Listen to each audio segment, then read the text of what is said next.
Welcome to the Musings of Jessica Marie.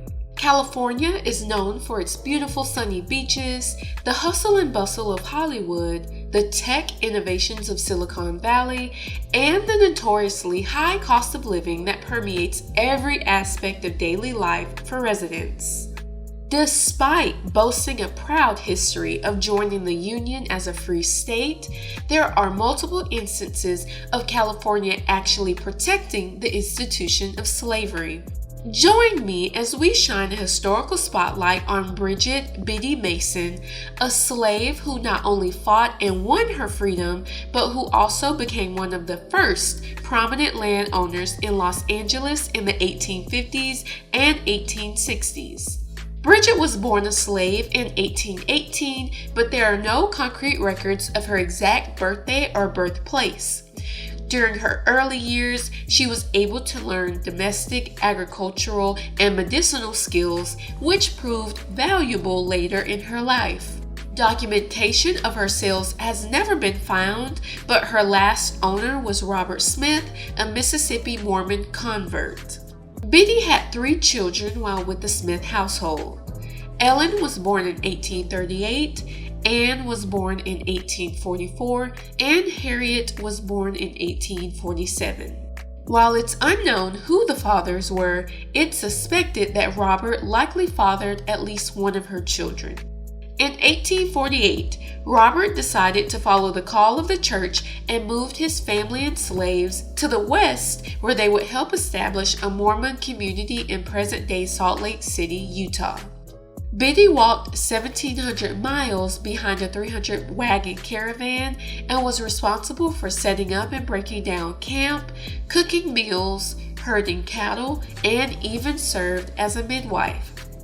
They lived in Utah for 2 years before deciding to relocate again in 1851 to San Bernardino, California.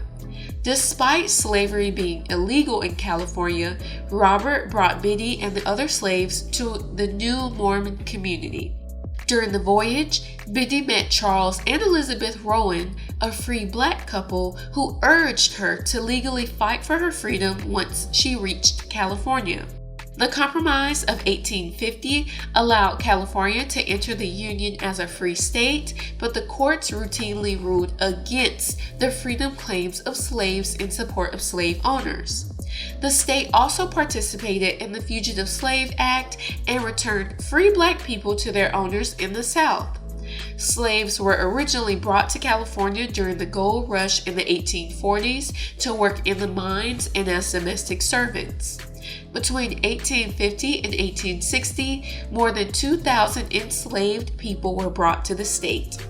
After spending 5 years in California, Biddy challenged Robert for her freedom. On January 21, 1856, LA District Judge Benjamin Hayes approved her petition, effectively freeing her and 13 members of her extended family. In 1860, she received a certified copy of the document that guaranteed her freedom. She didn't originally have a legal last name, so she chose Mason after being freed. Some speculate she took the name in homage to Apostle Amasa Mason Lyman, but others think it was more than likely her original family name. She moved her family to Los Angeles, where she worked as a midwife and nurse. She delivered hundreds of babies during her career and used her knowledge of herbal remedies to care for those affected by the smallpox epidemic. Even though she never learned to read or write, she was very skilled in her work.